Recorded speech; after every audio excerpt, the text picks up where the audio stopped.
In today's video, I'm going to quickly show you how to use monday.com for manufacturing. Start by opening your web browser and going to monday.com. You can sign up for free using your email or your Google account. Once you're logged in, create a new workspace.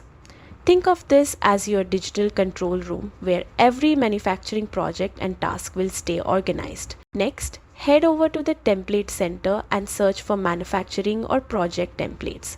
Choose one that best fits your workflow so you don't have to build everything from scratch. Once your board is created, start customizing the columns.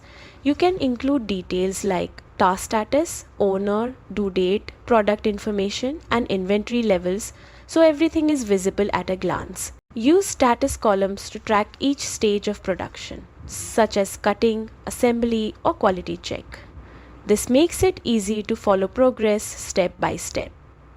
Assign tasks to team members so everyone knows exactly what they're responsible for, and you can monitor workload and accountability. For visual management, switch to the Kanban view. This allows you to see tasks move through different stages just like a real production line. You can also set task dependencies, so certain steps only begin once the previous stage is completed, helping you stay on schedule. It's also helpful to create a dedicated inventory board to track raw materials, work in progress, and finished goods. Add details like item name, SKU, cost, and quantity so nothing slips through the cracks. To make things even smoother, set up automations to trigger alerts when stock runs low or when deadlines are approaching. Finally, use dashboards to view your key performance indicators in one place.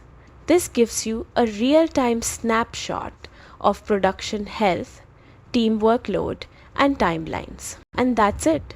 With this setup, monday.com becomes a powerful tool to streamline your manufacturing process and keep everything running efficiently.